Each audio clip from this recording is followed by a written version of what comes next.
خۆشەویستانی ئێمە دەستپێکی ڕۆژێکی نوێتان باش بە هیوام لە هەرکە بینەرە بیسەرمانن هەمیشە تەندروست باش بن و لەش ساغ بن. ئەڵبەتە ئەمڕۆ 27 چواری 2022 واتە 26 مانگی ڕەمەزانی پیرۆزە مسلمانان و وردە مەڵاوی لە مانگی ڕەمەزانی پیرۆزەکەن بە هیوام مانگی ڕەمەزانی پیرۆز ببێتە مای خێر و بەرەکەت بۆ هەمووان و ڕۆژ و تاعەتی هەموو لای قبول بێت. ئەمڕۆژ با خۆشحاڵیەوە کۆمەڵێ بڕگە و بابەت و کۆمەڵە بڕگە و بابەتی نوێ و گرنگ و جیاوازمان ئامادەیە کە تەوریەکەم و سەرەتامان قسە و باسەبە سەبارەت بە گرنگی شەوی قەدر ئەمانە زیاتر لەگەڵ فارس لەسەری ئەدوین فارس سڵاو لێبێت و ڕۆژ باش عەزیزە بەیانیت باش بەڕێزان بەیانی ئەوەش باش خۆشحاڵین ئاسوودەین کە ئەمڕۆژ لە کۆتاییەکان یاخود لە دوا ساتەکانی مانگی ڕەمەزان دینەوە خزمەتتان و هیوادارین کە هەمووان تەندروست باش بن ساغ بن سەلامەت بن و ڕەمەزان سوودێکی باشی بە هەمووان گەیاند بێت هەم لە ڕووی ڕۆحیەوە و هەم لە ڕووی جەستەییشەوە. دروستەوەیە کە ئێمە لە ئێستادا لە نێو ڕۆژەکانی کۆتایی مانگی ڕەمەزان داین و ئەمڕۆ 26 ڕەمەزانە کە دەکاتە ئەم شەو کە دەکاتە شەوی 27 کە مسلمانان بە تێکڕا زۆربەی ئەم شەوە بەرز ڕادەگرن بەدەر لەوەی کە دەشەوی کۆتایی مانگی ڕەمەزان خۆی لە خۆیدا دەشەوێکن پیرۆزن و مسلمانان تیدا پەرستشی خۆیان و خوداپەرستی خۆیان ئەنجام بدەن بەڵام بە تایبەت لەو شەوە تاکانە کە پێیتەوە درێژ شەوی وترەکان یاخۆ دە شوانیکەوە تاکەن 21 23 25 27 29 بۆیە زیاتریش خەڵکی لە شەوی 27دا ئەم شەوە بەرزا دەگرن و بە شەوی قەدری ناوەزان دەکەن. دیارە شەوی قەدرێکێکە لەو شەوانەی کە لای مسلمانان پیرۆزە و یەکێکە لەو شەوانەی کە خێر و پاداشت و ئەجر تێدا لای خوداوەند بێپایانە خێر من ئەلفی شەهر لە 1000 مانگ پیرۆزترە و خێرترە پاداشتەکەی زیاترە بۆ لە بڕوی لەم شەوەیە کە وەک دەوترێ قورئاندا بەزیوە ئینا ئەنزلناه فی لەیلة القەدر وما ئەدراکە ما لەیلة القەدر بەڵێ جا بۆیە ئەم شەوە لای خەڵکی بە تێکڕا و لای مسلمانان بە تایبەتی شەوێکی پیرۆزە شەوێکە تێیدا پەرستشەکان جیاوازترە بێ تام و ڕنگ و هاوکات هەستکردن پێی جیاوازترە لە ئاست یاخۆ لە چاو ڕۆژانی ئاساییەوە و بێگومان شەوی قەدر کۆمەڵێک نیشانەی هەیە و کۆمەڵێک هێمای هەیە کە مامۆستایانی ئانی باسیەوە دەکەن بۆ نەوە شەوە کب دەبێ یاخود تشتی ڕۆژ جیاوازترە بێ ئەمە لەگەڵ مامۆستایەکی ئاینی پاشان لە تەوەری کۆتایی گفتوگۆ و قسە و باسی لەسەر دەکەین بەڵام ئەوەی کە گرنگە مانەوە لەم شەوەدا تا چەند پێویستە و مانەوە لەم شەوەدا تا چەند گرنگە بۆ تاچی مسلمان مانەوە لەم شەوەدا تا چ ئەندازەیەک پێویستە هەڵبەت بەر لە ئەوەی کە بچینە نێو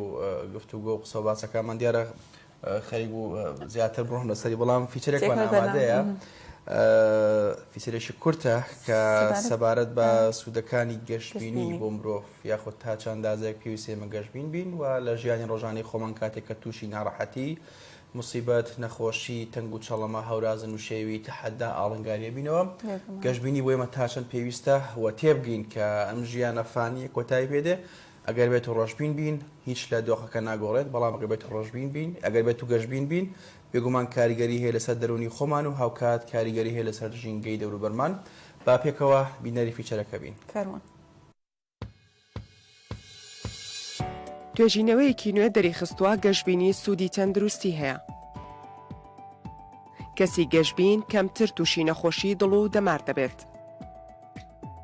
ئالان ڕۆزانسی پسپۆڕی نەخۆشیەکانی دڵ سەرپەرشتی توێژینەوەیەکی لە بارەی گەشتبینی کردووە. نزیکەی 300,000 کەس بەشداریان تێدا کردووە و لە گۆڤاری پزیشکی جامادا بڵاو بۆتەوە. ئەو پسپۆڕە دەڵێت تێبینی ئەومان کردووە کەسی گەشتبین تا پۆزێتفانە بیر بکاتەوە زیاتر دەتوانێت خۆی لە جەڵدەی دڵ و جەڵدەی دەماغ بپارێزێت. هەر کاتێک کەسەکان ڕەشبین بێت ئەنجامەکەی خراپتر دەبێت. گەشتبینی تەنها دڵ ناپارێزێت بەڵکو پەیوەندی ڕاستە و خۆی لەگەڵ جەستەی تەندروستیش هەیە. سیستمی بەرگری بەهێز دەکات و سیەکانیش باشتر کار دەکەن. سپاس بۆ هاوڕێیان و هاوکارانمان بێگومان تەفاعلوا بالخێری تەجدوه ینی هەمیشە با ئێمە دیوە گەشتبینەکەی ژیان ببینین و هیچ کاتێک ڕوو لە ڕەشببینینەکەین دروستەوەیە کە هەندێک لێرە و لەوێ ینی لە فەیلسوفانی ڕەشبین باس لەوە دەکەن کە ژیان پوچگەراییە یاخود نیهێڵزمە عەدەمیەوە بابەتێکی دیکەیە کە باسی لێو دەکەم بەڵام دوجار لەو تەمەنە کورتێکەوە هەمانە چەندێکی بەخە و چەندێکی بەخواردنە و چەندێکی بە کۆمەڵک شتی ڕۆتین بەسەرە بین ڕەنگە کاتێکی کەممانە بێتەوە کوتیا سەرقاڵی خودی خۆمان و دەرونی خۆمان و ژیانی خۆمان بینەوە سەر شەوی قەدر دیارە شەوی 27 بە تایبەتی شەیەکە لەو شەوانی کە بکوتم پیرۆزە و کۆمەڵێک پەرستشی تیا دەکرێت لەم شەوەدا دیارێکێک لەو پەرشانە نوێشکردنی بە کۆمەڵە لە مزگەوتەکان و هەندێک هەن کە لە ماڵەوە ئەنجامێدەن و بێگومان بەدەر لە نوێشکردن لەم شەوەدا خوێندنەوەی قورئان بێگومان پێگە و مەقامێکی پیرۆزی هەیە و خێر و پاداشتی زۆری هەیە و ئەگەر لە ڕابردوو پیتێک یاخود خوێندنەوەی ڕستەیەکی قورئان بە کۆمەڵێک یاخود بە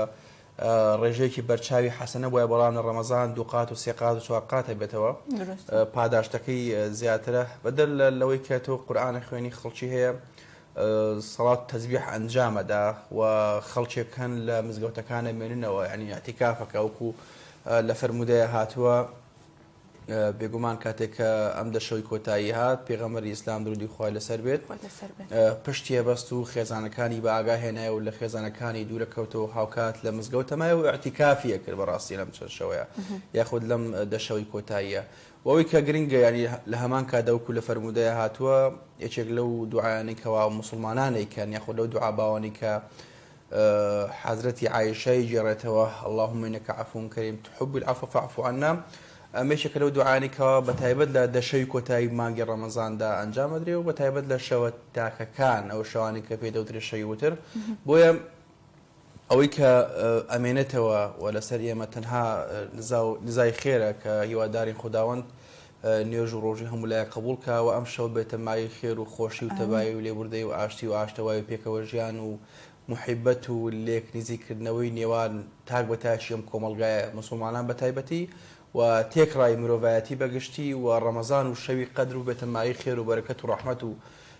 خۆشەویستی و میهرەبانی نێوان سەرجەم پێکاتە و ئاین و ئاینزا جیاوازەکان و مرۆڤە جیاوازەکان بەبێ ڕەچاوکردنی ڕەنگ و هاوکات پێست و زمان و ئایدۆلۆژیا و بیرکردنەوە و حزب و مەزهەب و عەقیدە و هەروەها ڕێگەناسی خۆیان بۆ خوداناسی بەڕاستی بەبێ جیاوازی و هیوادارین کە وەکو باسم لێ کرد وەکو چۆن ڕەمەزان لە ڕابردووە مای تەبایی بۆ ئەم شارە لە ئێستاژە مای تەبایی خۆشەویستی بە بۆ پێکاتەکانی ئەم شارە درستە جا لە هەموو گرنگترەوەی کە ئێمە باسی بکەین دەبێت سوپاسی خی گەورە مهرەبان بکەین کە مانگی ڕەمەزانی پیرۆز یاخود شەوی لەیلەتول قەدری بە نەسیبی هەمووان کرد کە جارێکی تر تەمەنی پێبەخشین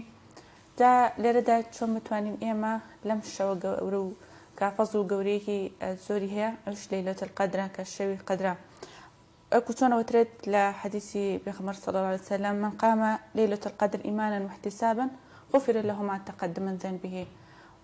ئەتوانین ئێمە بە دوعاکانمان بە پاڕانەوەکانمان داوای خۆشبوون لە خوای گەورە مهرەبان بکەین سەبرکردن ئارامکردن بەخشین و هاوکاری ئەمان هەموو یەکێکن ئادابەکانی مانگی ڕەمەزانی پیرۆز و ئەوەشی کە ئەوترێت لە شەوی قەدر کە دوعاکانمان قبوڵە بێت کە ئارامکردنمان قبوڵە بێت ئەوی شەوەی کە چۆن بتوانین ئێمە بە شوازێکی تەندروست بە شوازێکی باش ئێمە دوعاکانمان بکەین تاکو خی گەورە دوعاکانمان قبول بکات و لە بەڵام موسیبەتی دنیامان پارێزێت هەڵبەتە مانگی ڕەمەزانی پیرۆز خۆی لە خۆیدا فەزل و گەورەیەکی تایبەتی هەیە خود کۆمەڵێ ئاداب و تایبەتمەندی خۆی هەیە وەکێک لە ئادابەکانی ئەوش شەوی قەدرە و زیندووکردنەوەی ئەم شەوە لەلایەن مسلمانانەوە هەڵبەتە زۆرێک لە مسلمانان بە شەوی گرنگی دەزانن بە شەوێکی گرنگی دەزانن تاکو هەموو ئەوانەی کە هەیەە هەموو ئەو بەخشین و هاوکاری کە هیانە بگەنن بەلایانی پەیوەندیدار یاخود بگەنن بەوانەی کە شایستەی ئەو هاوکاریانن و هەمیشە وتراوە کە ئێمە بۆ نمونە ئێمە هەموو ڕۆژ یاخود هەموو شەوێ دوعاکەین بەڵام هیچی ناگاتە ئەو دوعای کە نزیکبوونەوەی خۆت و یاخود لە نێوان تۆ خی گەورە میهرەبان نزیکت ئەکاتە ئەوش لە شەوی لەیلەتول القەدرە داواکارم لە خی گەورە میهرەبان نوێژ و ڕۆژ و تاعاتی هەموو لای قبول بێت و دوعای خێر هەمیشە ئەوەتان لە یاد نەچێت کە دوعای خێر باشترین شتە و ئێمەش لە دوعای خێر بێبەش نەکەن. زۆر باشە. هەڵبەت تێشێک لە خاڵە گرنگەکانی ئەوەی کە بۆچی ئەم شەوە تاو کەستەکە دیاری نەکراوە و بۆچی پێغەمبەری خوددا نێوتوکە بوون لە شەی 27 بێ یاخۆت شەی 21 بێ یاخۆت 23 بێت. لە نێوان زانایان جیاوازی زۆر هەیە. مفەسیران باس لەو دەکەن هەندێک دەڵێن 21 و هەندێک دەڵێن 27 و هەندێک دەڵێن کە 29 ئەمە بە پێوی کە بێگومان هەندێک دەڵێت کە نەخێر لە ئەجازی قورئانە دەرکەوتوکەوە 27 مەسەن کۆمەڵێک ژمارەی ئەجازی هەندێک شێدەنەوە و باس بوون هەندێک جار باس لە تەمەنی پێغەمبەر کە لە پاشەوەی کە ڕۆژ و فەرزکراوە و ڕۆژ و پاشان لەگەڵ کۆمەڵێک ژمارەوەدا تا لێشی دەنەوە کە دەڵێن 27 بەڵام ئەمە قسەی مفەسیرانەوە قسەی زانایانە هەڵبێت ئەوانش هەر کەس و هەر چینێک و هەر بۆچوونێک یاخود هەر تەبەقەیەک هەر ئایدۆلۆژیایەک بەڵگەی خۆی هەیە. بەڵام ئەوەی کە گرنگترە بۆ مسلمانان ئەم دەشەوە بە بەرزی ڕابگرن چونکە مەرزنیە کە کاتێک کەسێک لە 27 دانشێ یاخود لە 29 دانشێ یاخود لە 23 یاخود لە 21 ئیلا و ڕۆژە بێت وەکو پێغەمبەر درودی خوا لەسەر بێ و دەشەوەکەی بەرز ڕاگرتووە و پێی وا بووکەوە ئەو دەشەوە پیرۆزن و ئەو دەشەوە پێویستترن کە لە ئینسان لە مانگی ڕەمەزاندا بەرز ڕای بگرێ و کۆبین کەتی دەوترێت دوعا و پاڕانەوە هەموو کاتێک پێویستە سنەتە. بەڵام لە مانگی ڕەمەزان زیاتر و لە دەشەوی کۆتایی ڕەمەزان زیاتر واتە ئەم دەشەوە بەبێ ئەوەی کە هیچ جیاوازێکە بێ هەموو عولەما هەموو زانایانی ئیسلام متفقین لەسەر ئەوەی کە ئەم دەشەوە دەشەوی کۆتایی مانگی ڕەمەزان دەشەوی پیرۆزن و دەشەوێکن کە تێیدا لە تێکڕای شەوەکانی دیکەی ساڵدا جیاوازترە بێت. دوعا نوێژ پەرستش هەمووی لای خوداوەند مەقام و پێگەی خۆی هەیە و هیوادارین کە ئەم دەشەوە هەڵبەتە دیارەکە ئەم دەشەوە بە نادیاری ماوەتە و حکمەتی تێدا هەیە بێگومان پێغەمبەر خۆی زانێتی کەوا کام شەوە بەڵام هیچ شتێک بێ حکمت نییە وەکو دەوترێەوە جەعەلنا لكل شيء سەبەبە هەموو شتێک و کارێکی هەیە سەبەبێکی هەیە ئیدی ڕەنگە تاقیکردنەوەی خوددا بێت کە ئاخۆ مسلمانان توانن کە دەشە و بە بەرزی ڕابگرن یاخودنا ئەمە لای خوداوەند خۆیمێنێت و بێگومان خۆی يعلم الظاهرة والباطن و خۆی ئاگاداری هەموو شتێکە. زۆر باش ئێستاش بڕگەی 360 پلەمانەیە خۆشەویستان کە لەم بڕگەیەدا هاوکارمان سعدی مەلعەلی بە شێوازێکی زانستی باسیەوەمان بۆ دەکات کە چۆن زیاتر لە چەند جارێک بەهۆی نەخۆشیە خۆت بەهۆی جەنگەوە مەراسیمی ئەنجامدانی حەج ڕاگیراوە ئەمانە زیاتر سعد بەمان باسەکە فەرموو.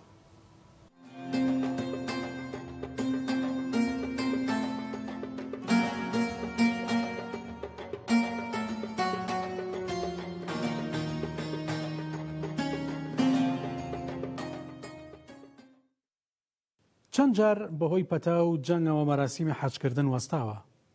کاتێک قەرامیتەکان هێرشیان بۆ سەر مەکە برد چەند حاجیان کوشت. ئەی چەند ساڵ مەکە بەبێ بەردە ڕەشەکە مایەوە.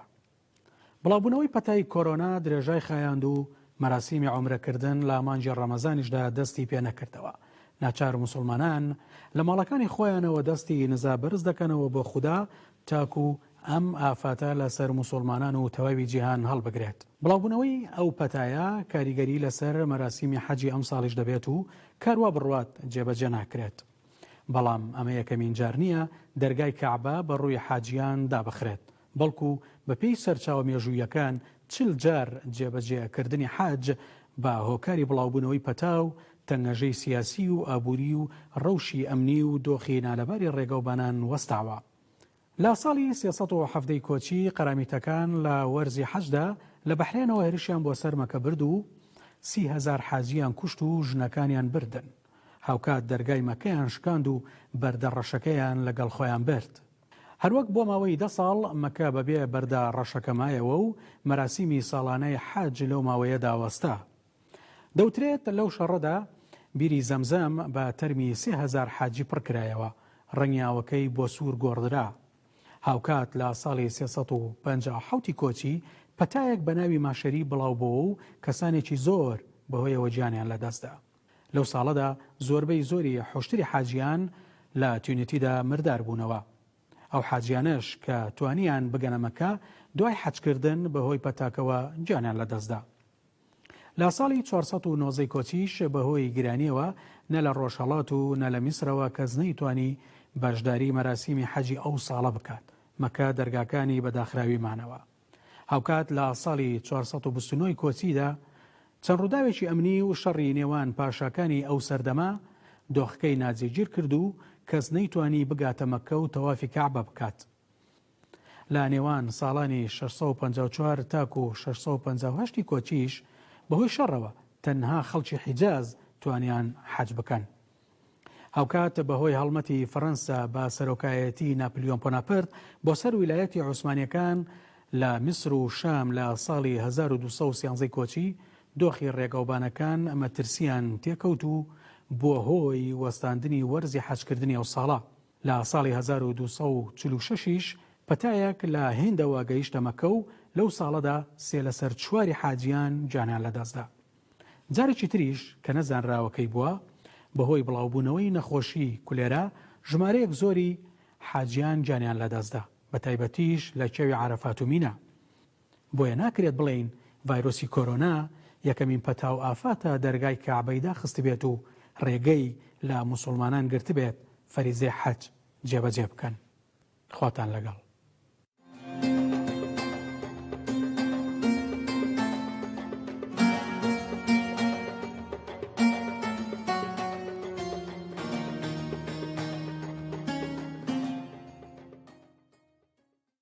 بەڵێ خۆشەویستان، سوپاس بۆ هاوکارمان سعد مەلالی کە هەر جار و لە بڕگەی 360 پلە باسی کۆمەڵی زانیاری گرنگمان بۆ دەکات.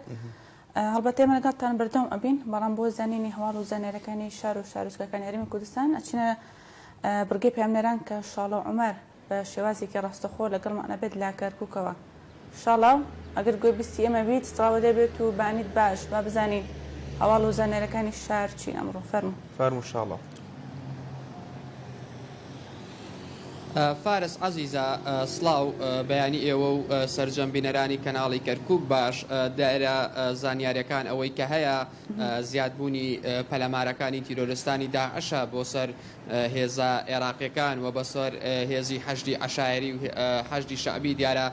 شەوی ڕابردووش جارێکی دیکە تیرۆرستانی داعش لە چەندین قۆڵەوە پەلەماری هێزە عێراقیەکان و حەشدی عەشایریاندا دیارە لە ڕەشاد لەوێ پەلەماری حەشدی عەشایریاندا و بۆ ماوەی چەند کاتژمێرێک ینی ڕوبەڕووبوونەوە بەردەوام بۆ دواتر بەپێی بڵاوکراوەی حەشدی عەشایری ئەوان توانیویانە ئەو پەلەماری تیرۆرستان تێک بشکێنن کە ئاماژە بۆ زیان و زیانەکانی نەکرابوو. دیارە ئەمە ماوەی چەند ڕۆژێکە تیرۆرستانی داعش پەلەمارەکانیان بۆ سەر هێزە عێراقیەکان چڕ کردوتەوە. ئەمە لە کاتێکدایە کە وا بڕیار بوو بە پێکێنانی هێزێکی هاوبەش لە نێوان وەزارەتی پێشمەرگە و وەزارەتی بەرگری عێراق ئەو بۆشایی ئەمنیانە دروست بکرێتەوە کە بە ڕای چاودێران ئەوە هۆکارن بۆ هۆکاری سەرەکیە ینی بۆ زیادبوونی پەلەمارەکانی تیرۆرستانی داعش لەو ناوچانە. بەڵام ئەوەی کە تا ئێستا هەیە حکومەتی عێراقی بە بیانووی نەبوونی بودجە و بە بیانووی پەسەند نەکردنی بودجەی ساڵی نوێ تاوەکو ئێستا نەتواندراوە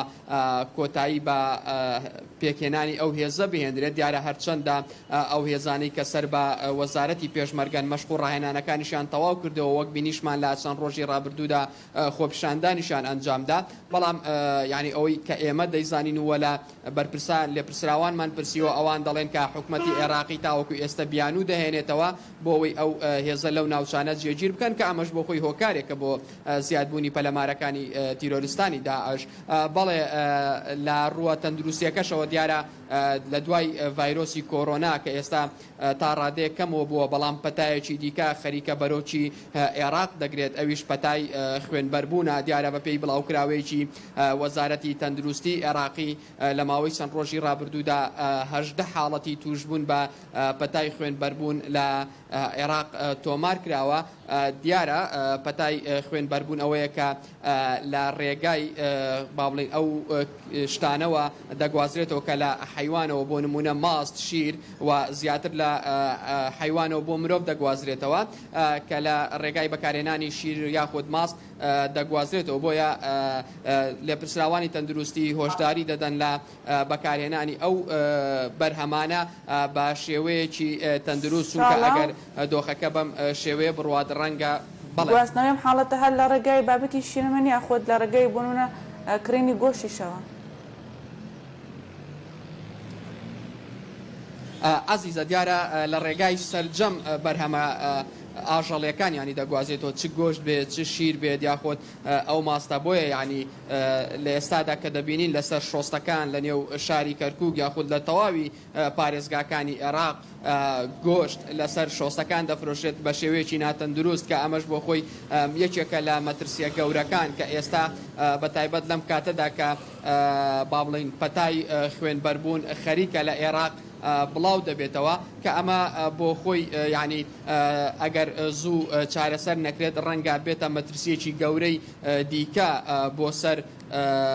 هاوڵاتیانی عێراقکە بەپێی ئەو بڵاوکراوەی وەزارەتی تەندروستی عێراقیش ینی لە ئەگەری نزیک بوونەوەی ئەو حاڵەتانیانی ئەگە یەکێک توشبوو بێ یەکێکیش زۆر لێوەی نزیک بێ ئەوە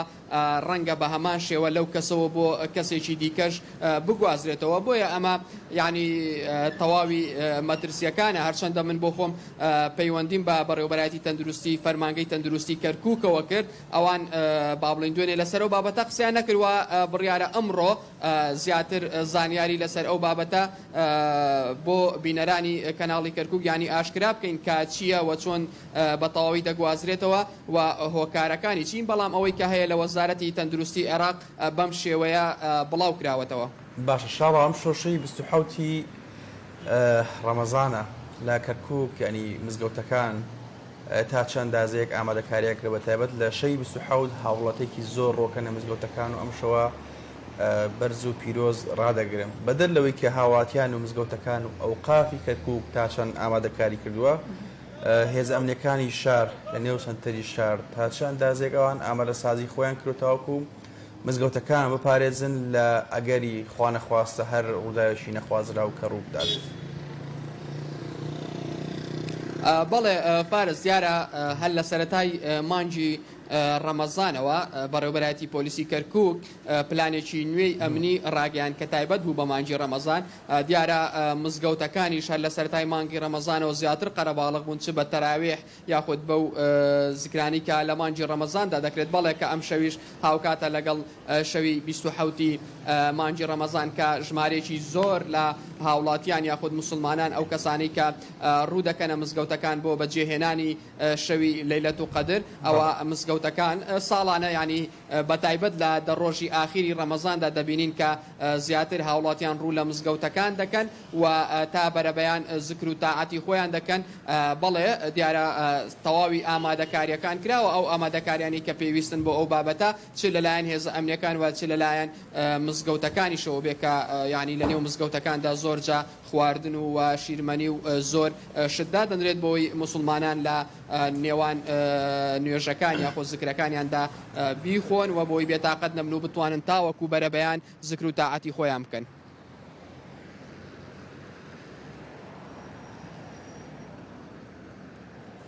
شاڵە زۆر باشە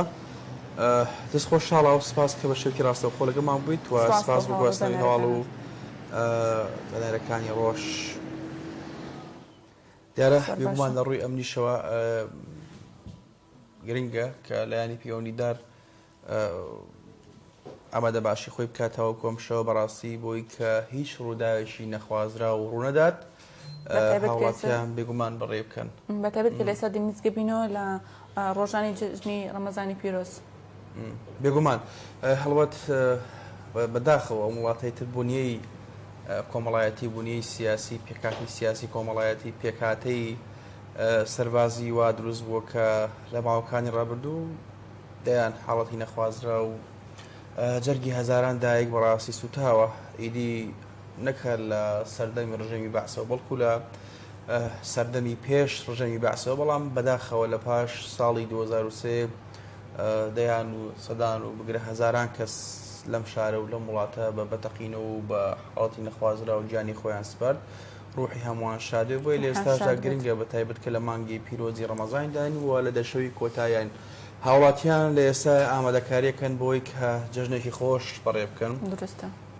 و ئامادەکاریەکەن بۆی کە کات و ساتێکی خۆش بەڕێ بکەن و گردن ئازادی لێککەن و هاوکات بێگومان ئەنی بەدەلەوەی کە قەیرانی دارایش بوونی هەیە و کەمی موچە و هاوکات قەیرانی کەمی خزمەت و قەیرانی ناهاوسەنگی دۆخی سیاسی لە عێراقشدا لە ئێستا و پێکەنهێنانی حکوومەتی نوێ بەڵام دوجار هاوڵاتیان تا ڕادەیەک گەشتبینن و ئامادەکاری خۆیان کردو بۆ جەژن و بینین کە ئێستای شەوان بازاڕەکان تا چڕادێک و تا چ ئەندازەی قەرەباڵغی بەخۆوە دەبینێ بۆیە ئەمەش هۆکارێکە فاکتێکە کە بینی هاوڵاتیان دڵخۆش و شادومانن تاوەکو بتوان ئامادەکارێکی باش بۆ جەژم بکەن ئەوەی کە پێویستە گرنگە بەڕاستی پاراستنی گیانی هاوڵاتیانە بە تایبەت ئەم شەو کە ئەم شەو هاوڵاتێکی زۆر بە حکومی کە خەڵکیێمەوە ڕاهاتوە لە ساڵانی ڕابردووش لە هەمان کادا یعنی شەوی 27 بە تایبەتی بەرز ڕدەگرن و شەوی 27 بە تایبەتی پێگەیەکی بەرز و باڵای هەیە لای مسلمانان بۆیە ئەم شەوە هاوڵاتێکی زۆر ڕوو لە مزگەوتەکان دەکەن و ئەم شەوە پیرۆز ڕدەگرن ئەوەی کە گرنگە پاراستنی گیانی هاوڵاتیانە لە ڕووی ئەمنیەوە تاوەکو خوانەخواستە داعش بێگومان یعنی کوردڵی خۆی مات داوە کە لە هەر کاتێکا بێ و هەر ساتێکە بێوان پیلانی خۆیان نەژێڕن هەر کات و ساتێک بیانوێت ینی زیانی خۆیان بە هاوڵاتیانە گەین بەبێ ڕەچاوکردنەوەی کامە لایانی ئەمنیە یاخودەمە لایانی مەدەنیە یاخودەمە ڕەنگە و خۆی موسڵمان بێ ئەو تەنها نیەتەکەی ئەوەیەکەوە پشەیی بنێتەوە و زیان بە هاوڵاتیان بگەێنێ بۆیە لەم شەوی قەدرەیە هیوادارین کە لایەنە پەیوەندیدارەکان و دامەزراوە ڕۆشنبیرەکان خەڵکانی قەڵەم بەدەست نووسەر ڕۆشنبیر نوخبە دەستە بژێری کۆمەڵگا هەوڵدەم بێکەوە داعش و هاوشێوەکانیان ئاوازەکانیان هاوبیرەکانیان نەک تەنها لە ڕووی سەربازیەوە کۆتایی پێبێن چکە لە ڕووی سەربازیەوە ئەستەمە تۆ کۆتایی بە ڕێکخراوێکی تیرۆریستی وەکو داعش بێنی دروستە ئەگەر لە ڕووی سەربازیشەوە تۆ توانیت کۆتایی پێبێنی بەڵام لە ڕووی ئایدیۆلۆژیەوە هیچ کات و هیچ ساتێک کۆتایی بە دەیان ڕێکخراوی داعش ئاسا هاوبیر ئاسا هاوخوێن ئاسا هاوکردەوە ئاسا هاوکردار و گفتار ئاسا بهێنیت بۆیە لە ڕووی ئایدۆلۆژیەوە پێویستە تۆ خەڵکی واعی بکەیتەوە خەڵکی هۆشیار بکەیتەوە و هەوڵدەی خەڵکی لە ڕووی ڕۆشنبیری و فکری و معرفی پەزریەوە زیاتر پەرە پێ بدەیت تاوەکو هاوڵاتیانیش گەنجەکانی ئێمە کەسانی کەوا بە تایبەت هەرزەکارن و تەمەنێکی تا ڕادەیە کەمیانەیە 15 ساڵە 17 هەتاوەکو 25 بەڕاستی بۆی کە کەسێک نییە فریوی بدات و بەرەو هەڵدێری بەرێت و هاوکات پەلکێشی بکبوونێەوە ئەو گروپە تیرۆریستیانەوە جا بابەتی فکر هزر هۆشیارکردنەوەی هاوڵاتیان بێگومان ئەرکی میدیاکانە ئەرکی خەڵکانی قەڵەمە دەسە ئەرکی خەڵکانی ڕۆشنبیرە تاوەکو خەڵکی هۆشیار بکەنەوە و هیوادارین کە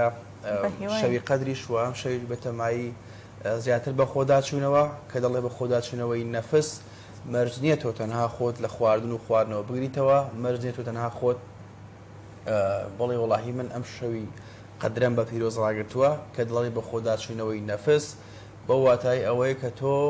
لە ڕووی فکری لە ڕووی معرفی لە ڕووی هزریەوە لە هەموو بۆتە و ڕوەکانەوە بە دەرونی خۆتا بچیتەوە و مرۆڤێکی باش لێ دەرچێت باشینە شاری سلێمانی بۆ لای گۆران سەینووری گۆران ساوت لێبێت و هەواڵ و زانایەکانی ڕۆژ لە سلێمانێکی فەرموو بانیت باش گۆران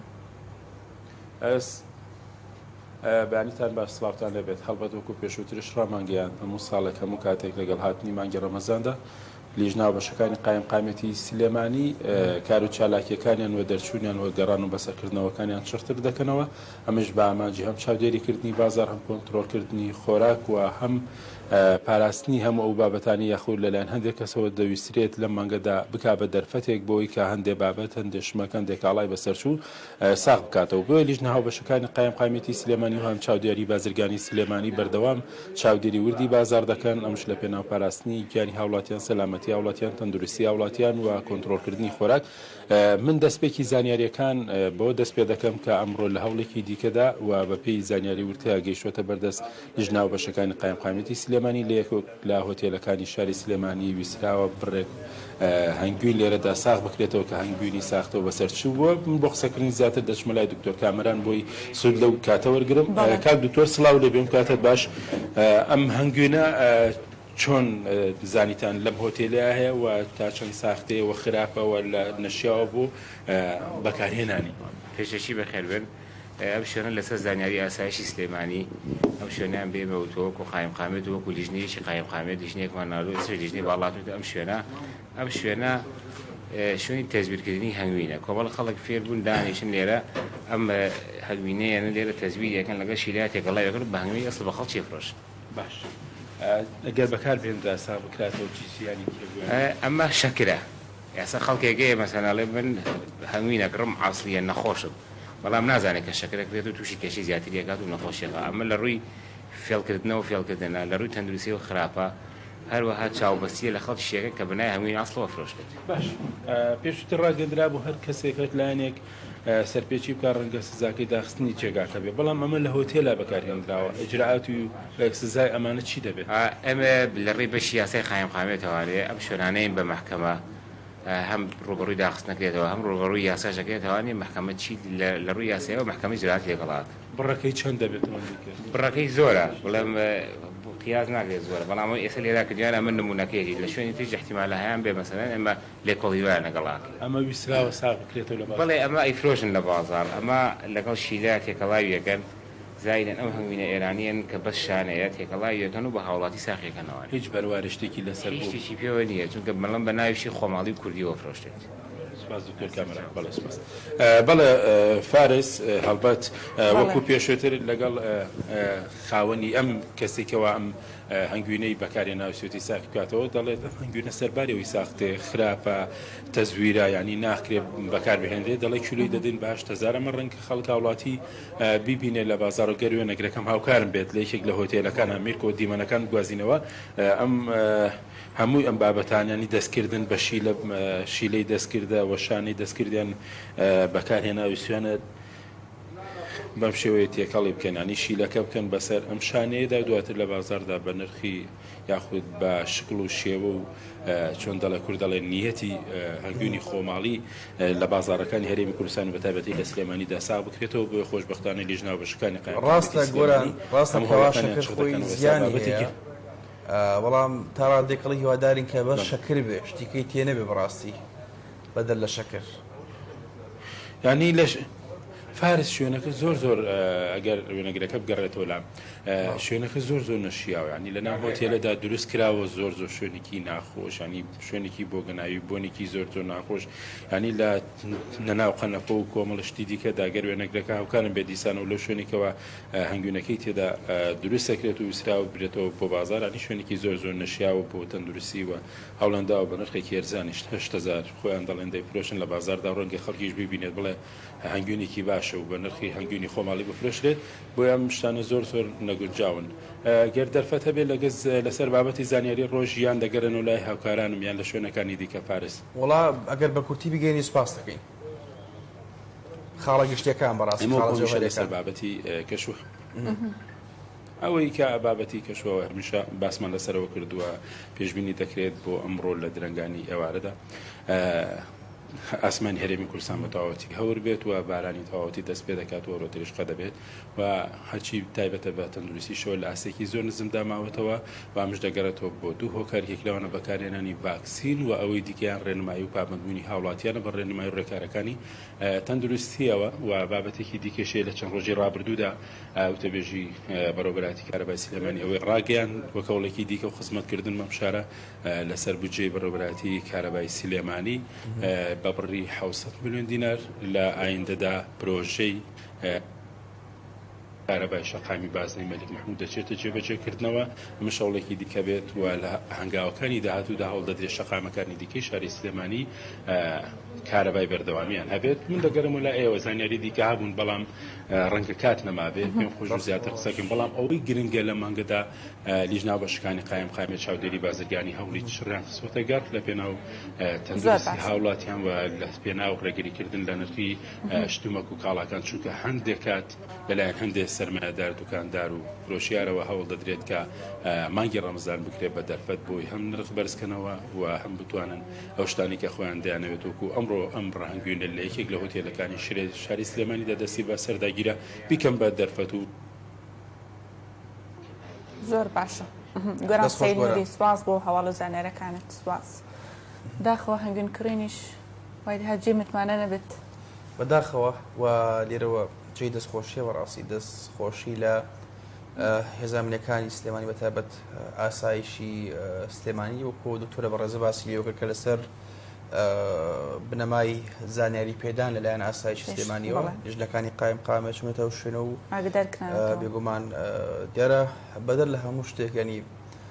دروستە ئێمە هەمووان پابەندین بە ڕێسا و یاساوە ئیدی هەندێکمان پابەندین بە ڕێسا و یاسای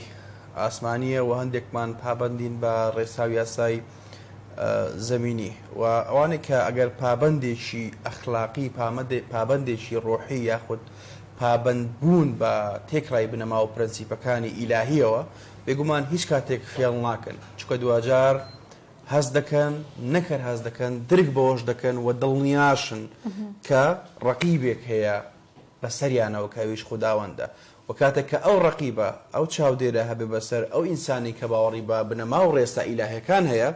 بێگومان هیچ کاتێک فێڵ لایانی بەرامبەرەکەی فێڵ لە مرۆڤەکان ناکەوە فێڵ لە خودی خۆشی ناکە ئەمە چینی یەکەم چینی دووەم بڕۆیان بە ڕێسا و یاسا ئینسانەکان زەمینەکان هەیە و ئەو کەسانشی کەوا بێگومان بڕۆیان بە ڕێسا و یاسا زەمینەکانیش هەیە بێگومان ئەوانش فێڵ ناکەن چکە دوجار هەڵگری ویژدانە بن و بێگومان لە سۆنگەی باوەڕبوون بە بنەماکانی ئینسانیەت مرۆڤبوونەوە فێڵ لەلایانی بەرامبەر ناکەن و هەندێک لە خەڵکی هەن ڕەنگە تا ڕادەیەک بڕوایان بە هیچ بنەما و ڕێسایەشی ئیلاهی ئاسمانی و زەمینیش نەبێ و خەڵکانی ئەنارشیزمن فەوزەوین حەزەکەن دائما پشەوی بنێنەوە بەڕاستی باز لە پشەوی فکری ناکەمەوە بابەتێکی دیکەی باز لە پشەوی کۆمەڵایەتیەکان باز لەوە دەکەم کە چۆن هەوڵدەن فێڵ لە خەڵکی و لەلانی بەرامبەر بکەن ئەمانەش جۆرێکن لەو خەڵکانی کە پێویستە متمانیان پێ نەکرێت و لە هەمووی خراپتر ئەو چینەیە کە بەڕووکەش بەڕواڵەت ئیدعای باوەڕبوونەکە بە یاسا ئیلاهیەکان و ئیدعای باوەڕبوونەکە بە یاسا زەمینەکان بەڵام لە دوجاردا وەکو عەبدوڵڵای کوڕی سەلول وایە کە لە بری ڕوویەک ڕەنگە دەڕووی هەبێت و بەبەردەوام فێڵ لێکە ئەمەش جۆرێکە لە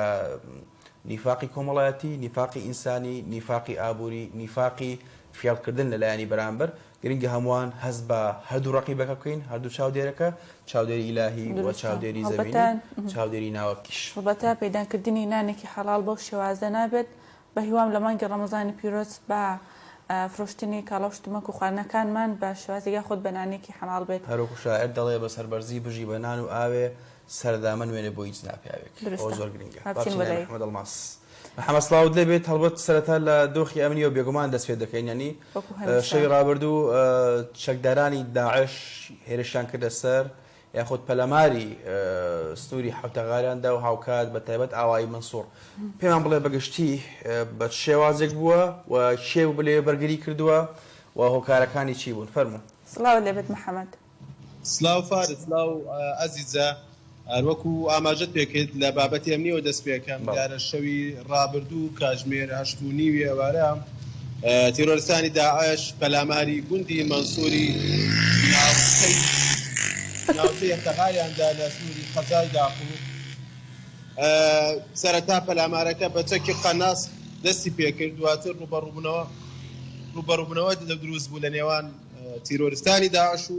هاوکات گوندشینانی ناوچەکە بەداخەوە کردەوە تیرۆریستەکە پەلامارە تیرۆریستەکە بۆ هۆی ئەوەی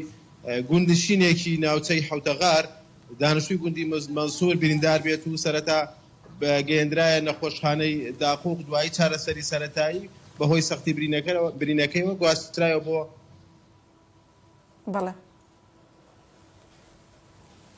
محەممەد ئەگەر گوێبستی ئێمە بێت کارە بێگومان کێشەی ئینتەرنێت هەیە لە کەرکوش بە هەمان شێ بە تایبەت لە پێش لێکۆتەکانی ڕفراندۆم لەم شارە هێڵی ئینتەرنێت تا ڕادەیەک باش و بەڵام بەداخەوە لە ئێستادا هێڵی ئینتەرنێت شێکێکە لەو سێکتەرانێکەوە کێشەی تێکەوتووە. محەممەد دووبارە دێم وڵات فەرمووا دیارە هەم ئینتەرنێت لەلایەک و هەم ماتۆرسکیش بڕاستی لەلایەکەسەکانە تاواقی فەرموو. وڵای ئینتەرنێتەکە کێشەمانەیە بەس ماتۆرسکیلەکە کێشەیە بەڕاستیانی نازانم ئەتر کە وەکو باسمان کرد هەشتونی بوو پەلامارەکە پەلامانی گوندی ئاوایی مەنسوور درانە ناوچەی حوتەغار خۆشبەختانە خەڵکی گوندەکە ڕوبەڕوویان بووەوە بەڵام بۆ هۆیەوەی کە هاوڵاتیەکی گوندەکە بریندار بێت و بەهۆی سەختی بریندارەکەیەوە دوایەوەی کە لە نەخۆشخانەی داخۆ چارەسەری سەرەتایی بۆ کرا گواسترایەوە بۆ نەخۆشخانەکانی کەرکووک. دوای ئەوە ئەو هێزەی ئەمنیە کە لەو سنوورە ئامادەی جێگیر بووە بەهانای گوندیشینەکانەوە چووە و هاوشانی گوندیشینەکان ڕوبەڕووی تروریستانی داعش بوونەوە و هێزێکی زیاتریش لە ناوچەکە ڕەوانەی سنوورەکە کرا. فارس تا درنگانێکی شەو هێزامنەکان گردبوونەوە و مۆڵگاکانی داعشیان لە ناوچەی تەلحەمە و چەمی ڕۆخانە لەو ناوچەیە بردومان کرد. ناوچەی حوتەغار دەکەوێتە باشووری قەزای داقوق هاوکات سنوورە لەگەڵ ئەو ناوچانەی کە تیرۆریستانی داعش لی چالاکی ئەنجامەدەن و دەکەوێتە سەر دوو چەمی گەورە کە چەمی تەلحەمە لە باشوور و چەمی ڕۆخانەش لە باکووری ناوچەکەیە وەکوڕوونە ناوچەی حوتەغار بریتە لە 4 گوندی مەنسوور و گوندی عالی و گوندی دارا و هاوکات گوندی فەریق بەداخۆ گوندی فەریقیش بەهۆی مەترسی داعش کە تاکو ئێستا گوندیشینانی نەگەڕاونەتەوە و هەر بۆتە ساربازگەیەکی هێزانیەکان لەو سنوورە. هاوکات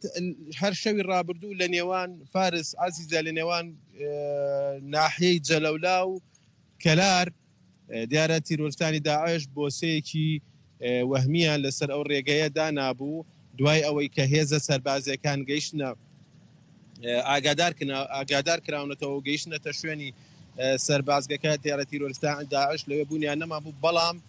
لە شوێنی خۆیان بۆمبێکی چێنراویان دانابوو کە تەقیە هێزە ئەمنیەکانەوە و بووە هۆی ئەوەی 5 لە کارمەندی هێزە ئەمنیەکان بریندار بێت. ئەمە بابەتی ئەمنی سنووری قەزای داخۆ من نەمەوێت ئاماژەش بۆ بکەم هەر دوێنێ بە پێی ڕاگەیەندراوێکی وزارەتی پێشمەرگەی حکوومەتی هەرێمی کوردستان کە داوای لە حکوومەتی عێراق کردووە بەپەلا ئەو هێزە هاوبەشانەی کە لە ماوەی ڕابردوودا بڕیاری لە سەردراب و پێک بهێنرێت لە نێوان سوپای عێراق و هێزەکانی پێشمەرگە پەلەی لێ بکرێت و دەست بەکار بێ بەو پێی کە لە ماوەی ڕابردوودا بە تایبەتی لە سنوورێ ناوچە جێناکۆکەکان پەلاماری هێزە پەلاماری تیرۆریستانی داعش بۆ سەر هێزە ئەمنیەکان زیادی کردووە و بۆیە بە پێویستی زانی کە پەلە بکرێت بۆ پێکێنانی ئەو لیوە هاوبەشانە. هەر دوێنێکیش بە پێی ڕاگەندراوێکی ئەمنی لە پارێزگای هێزابەشەکانی کەرکووک 2 تیرۆریستی داعش لە کەرکووک دەستگیر کراون کە ڕاستەوخۆ پەیوەندیان هەبووە بە هێرشەکانی ماوەی ڕابردوو لە بۆ لەسەر گوندی تۆبزاوی سنووری پارێزگای کەرکووک. فارس عەزیزە من ئەگەڕێمەوە لایەوە گەر پرسیارێکتان. دەست خۆش محەممەد وڵا سپاس کاتەرەوە ناخوازێت سپاس بۆی محەممەد ئەڵماس ئەوەی کە هانە سەرەتاوە باسم کرد بەداخەوانی هەمیشە ئەڵێ خەڵکی بە بەردەوام دامە بێ ئەگەی لە دژمنی خۆی بێت بەداخەوە بینی کە لە مناسەباتەکان یعنی و کاتانێکەوە ئیدی مناسبەی دینی بێ خود مناسبەی کۆمەڵایەتی بێبینی کە دایمە دژمنەکەت لەو کاتەیە پەلەمارەتەدا بۆ لەبەرەوەی ئەوەیە کە خۆشەکان لێ تێکدا بەڕاستی ئێمە ئێستا وەکو باسم لێک لە مانگی ڕەمەزانداین ئەم مانگە کە بۆ تێکرای مسلمانان یعنی مانگی خێر و بەرەکەتە بەڵام بەداخەوە داعش ئاساوانی کە هاوبیری داعشن لەبری کە مانگە بکەنە خێر و بەرەکەت و تەبایی و لێخۆشبوون و لێبوردەیی و برۆڤ دۆستی و خوداناسی و خودناسی و خوداپەرستی لە نێوان خۆیان و مسلماناندا بەڵام ئەبینی کەەوە هەوڵدن جەرگی دایکی هاوڵاتیان بسووتێن هەوڵدنکەوە پەلەماری خۆیان وەکو بەردەوام چۆن پیلانی نەگریسی خۆیان جێراوە لە ئێستاشدا ینی جژنی هاوڵاتیان ڕەمەزانی هاوڵاتیان شەوی قەدری هاوڵاتیان یاخود شەوانی قەدری هاوڵاتیان بکەم بە شەوێکی خوێناوی بکەن بۆی کە بێگومان ینی جژنەکەت بکەم بە مەرگەسات بە کارەسات بە تراژیدیا و بێگومان ئەمە لە ڕووی فکری و پێویستەکەەوە تۆ ڕوبڕیان ببیتەوە و هیچ کاتێک داعش و هاوبیرەکانی داعش و هاو ئاوازەکانیان ڕەنگە لە ڕووی چەکداری ئەو کودەڵا بردوو کاتێک کە سەرۆک وەزیرانی پێشووتری عێراق حەیدەر عەبادی ڕایگەیاند کە داعش کۆتایی پێهاتووە لە ڕووی سەربازی و لە ڕووی جیۆ سەربازیەوە بەڵام بەداخەوە و ئەو کەسانی کەەوە چاپڕیان بۆ لێدا و دڵنیاش بوون لە نەمانی داعش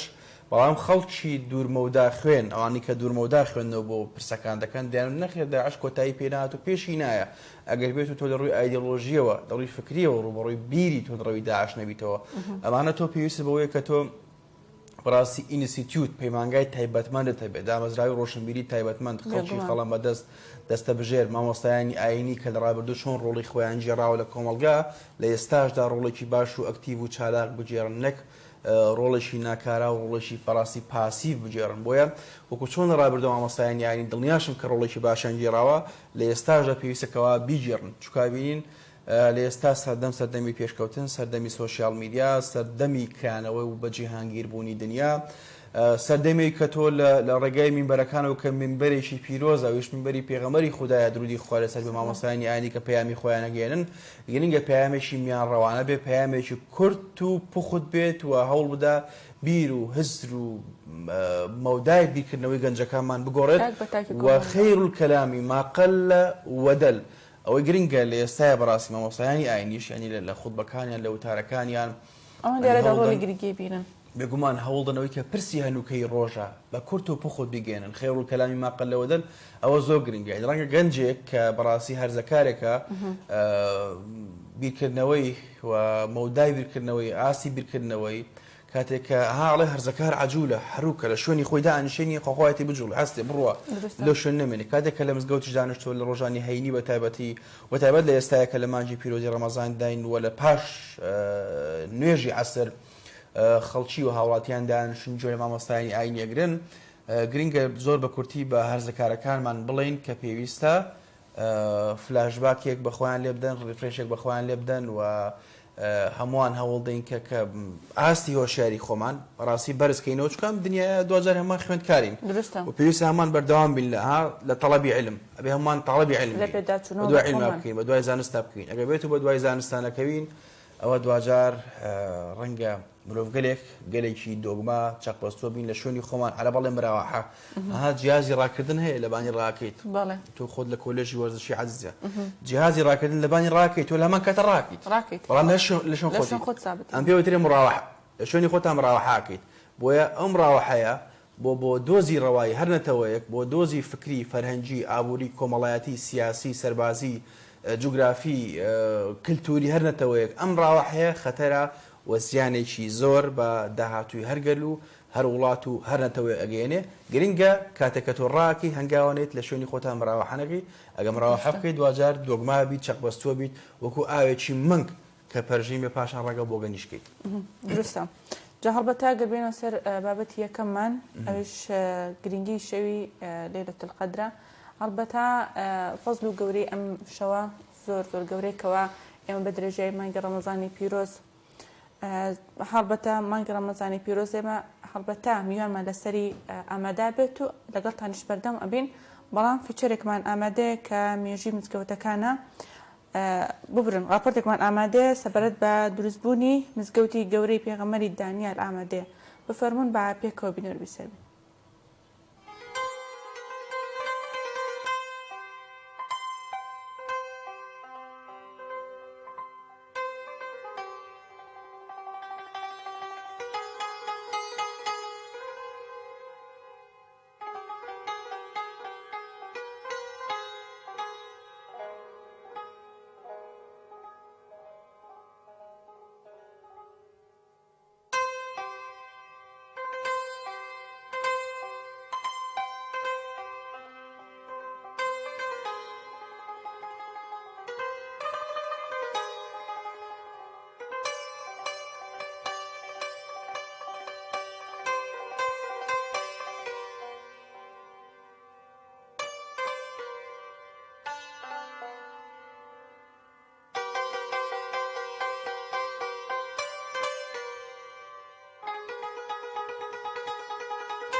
ئەم مەرقەد و مزگەوتە لەسەر قەڵایە لە گەڕەکی حەمام مێژوویەکی دوور و درێژی هەیە سەرەتا تەوراتگەی جوولەکەکان بووە بنەڕەتی چینەکانی ژێرەوەی دەگەڕێتەوە سەر ئەوەی پەرستگای جوولەکەکان بوو بێت ئەمانە پاشماوەی سوبئی بابلی بوونە و لێرەدا لەسەر قەڵا بەشێکیان نیشتەجێ بوونە هەندێک لە پیاوە ئاینەکانیان لێرەدا نێژراوە و بووەتە مەزارگە و نزرگەیان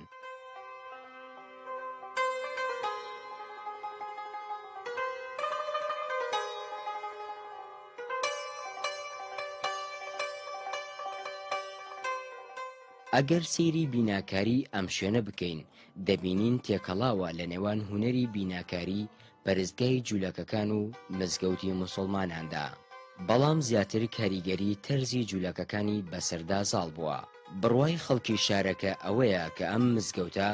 مەرقەدی هەرسێ پێغەمبەر دانیاڵ و حەنین و عوزەیری تێدایە و یەکێکە لە مزگەوتە دێرینەکانی کەرکووک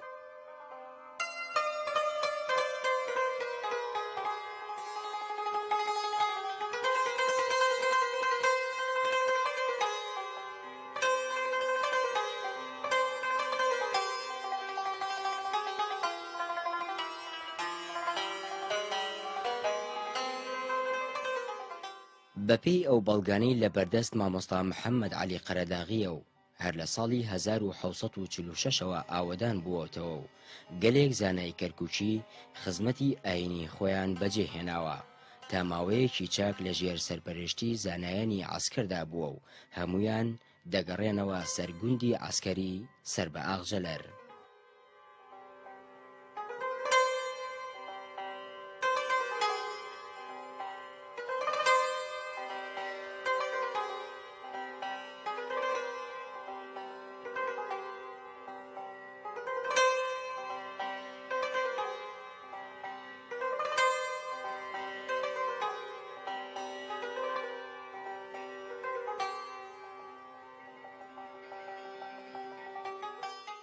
لە ساڵی 1963 زاینیدا شاعیری کەرکووکی سەید محەممەد ساڵح کە نازناوی سەید بووە و کوڕی سەید عەبدولغەنی ئەفەندی لە بنەماڵەی نەقیبزادەکان بووە ئیمام و خەتیبی مزگەوتی دانیاڵی پێغەمبەر بووە هاوکات لە دوای مردنیشی لە گۆڕستانی مزگەوتی نەبی دانیاڵ بە خاک سپێردراوە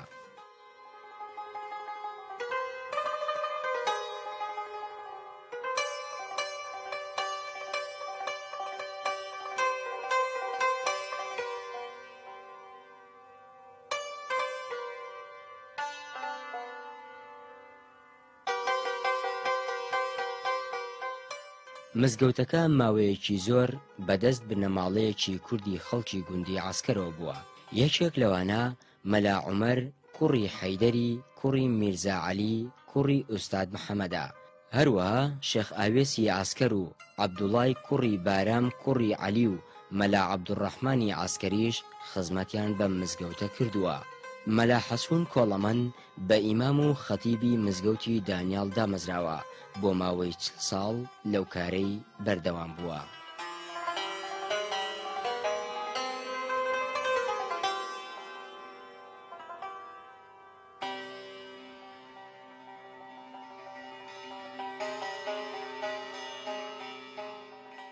ئەم منارەیە لەسەر قەڵایە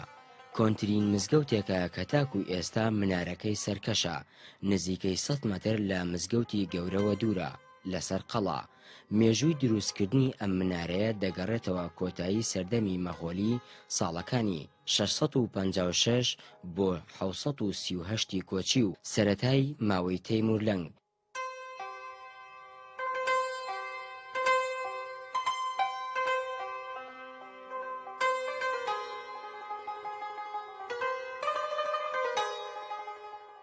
بیناکاری ئەم منارەیە بەناوبانگە بە دروستکردنی گرێ و کەوانەیی جوان تێیدا بنکەی ئەم منارەیە هەشلاییە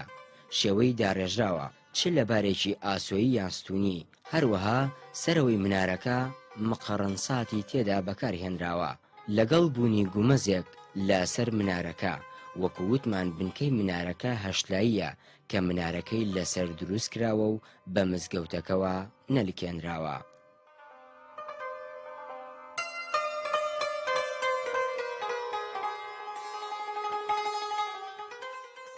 لە خواروی بنکەکەیە دەرگایەکی هەیە کە لە شێوەی کەوانەیی نوکتیش دروست کراوە بۆ سەرکەوتن بۆ سەر منارەکە. لاشەی منارەکە لولەچیە کە بە 5 یەکەی خشتی دابەش کراوە لە تێکهەڵکێشی خشتەکان لەباری ئاسۆیی و ستونیدا کە هەر یەکەیەکی نزیکەی 27 خشتی لە خۆ گرتووە. لەباری ستونی ئینجا ڕیزێک خشت دێت لەباری ئاسۆیی کە هەر یەکەی سەرەوەی نزیکەی 11 خشتی باری ئاستونیە. خشتە ئەستونیەکان یەکێکە لەسەر ڕووی ئەستونیەکە دانراوە. ئەوەی تر لەسەر ئەم چینانەی کە باسمان کرد 3 ڕێزمە قەڕەنسات دێت کە بە شێوەی خشتەکان زۆر جواندا ڕێژراوە. وەک بە دەردەکەوێت خشتی مەقەڕەنساتەکان 4 گۆشەیە، بەڵام لەسەر ڕووی 3 گۆشەیی سێ لەسەر یەکتری دەستیان کردوتە دەرەوە. لەسەر مەقەڕەنساتەکەوە ڕیزێک خشتدانراوە، اینجا چەند ڕیزێک خشت بازنەی جوانی دروست کردووە لەسەر منارەکە. پێگەیشتن بە گومەزەکەی ئەم بازنەیە ڕازاوەتەوە بە 16 ڕیز خشت لەسەر باری ئاسۆیی.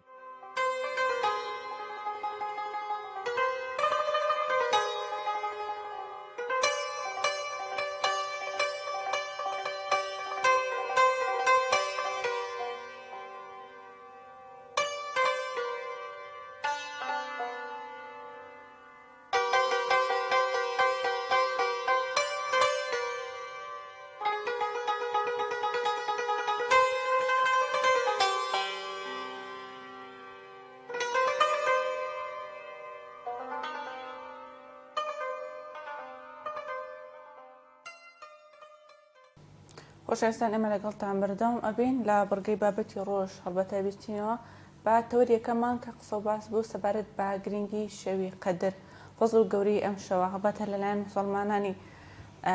ئیسلامەوە کە ئەم شەوە بە یادێکی پیرۆز یادی ئەکەنەوە گرنگیکی تایبەتی هەیە لای موسڵمانان و ئێمەش لە ڕێگەی بەرنامی بانی باشەوە هەرجار و مامۆستایەکی ئاینی لەسەر تەوەرێکی گرنگ ئامادە ئەبێت لە نەوەی ستۆدیۆ تاکو ئەوان لە ڕێگەی ئەو زانست و عەلمەی کە هەیەنە و ئێمەش لە ڕێگەی پرسیارەکانمانەوە بەرنامەکە دەوڵەمەند بکەین و ئێوەی بینەریش سوود لەم بڕگەی وەربگرن. ئەمانە زیاتر هەڵبەتە لەگەڵ میوانەکەمان بە میوانداری زۆر بەڕێست مامۆستا سامان بازیانی مامۆستای ئاینی کە بە شێوەیەکی ڕاستەخۆ لە ستۆدیۆ لەلامانە. مامۆستا سڵاو دەبێت و بانیت باش. سڵاو دەبێت بە ڕێز و خۆشەویست و بانیتان باش، دەستان خۆش بێ. بەخێر بێت. مامۆستا سەرەتا بالەوە دەست پێ بکەین شەوی یاخود دیاریکردنی شەوی قەدر بۆ بە نادیاری ماوەتەوە ئەوەترێت هەتا 27 یاخود 10 ڕۆژەکەیە. بسم الله الرحمن الرحيم، الحمد لله والصلاة والسلام على رسول الله وعلى آله وأصحابه ومن والاه وبعد. پێشەکی داواکانی خدای گەورە تاعات و عیباتی هەموو لایەکمان قبول بفەرمێت. خدای گەورە لە ڕۆژی قیامەتە لەژێر ئاڵای فەخری کائینات تاجی سەر نوری چاو محەممەد المستەفا عليه الصلاة والسلام حەشرمان بکات کۆمان بکاتەوە. بە حەقەت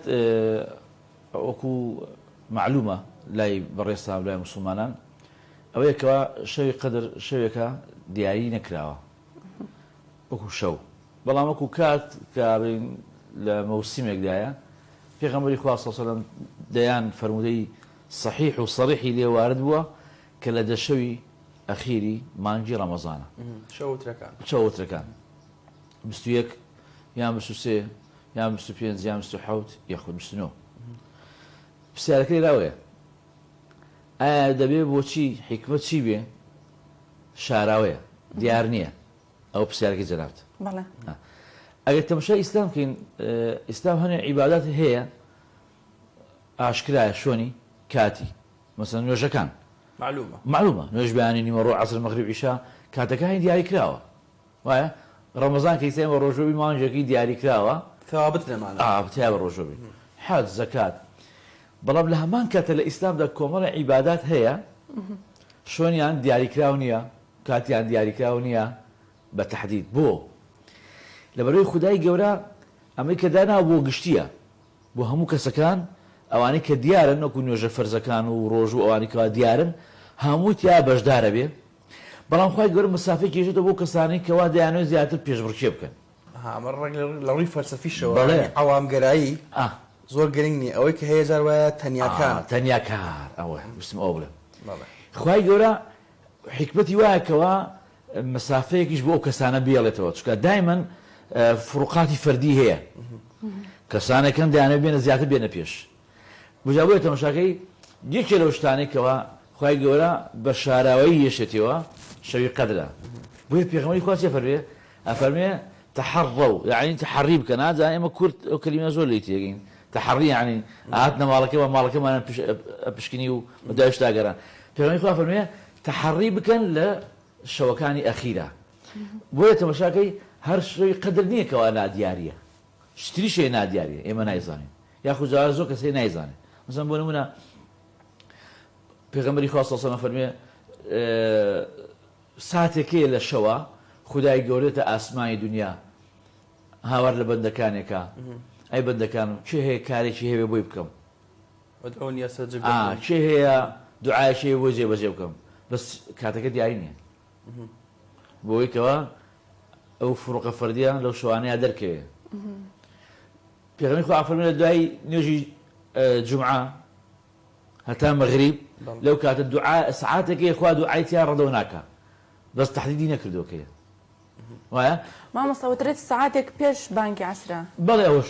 ئەو بەشە لە عنوانەوەتیانە سەعاتێک پێش عەسر بەڵام پێغەمبەری خوا تەحدیدی نەکردووە سەعاتێک پێشدا مێ دوای بەس ئەو بینەی تەحدید بەڵێ بەس کاتێک چۆن حساب بینێت کاتە تەحدید نەکراوە فەواتە ئەگەر بێت و ئێمە جوان بابەتەکان بخوێنەوە لە ڕوانگەی فەرمودەکانی پێغەمبەری خوایە چەندین شت هەیە ئاوا شاراو ماوەتەوە بۆچییە بۆ ئەوەی کەوا لەو گشتیە دەورە بینێ وەکو باسمان کرد نوێژە فەرزەکانە ئەی دواییرە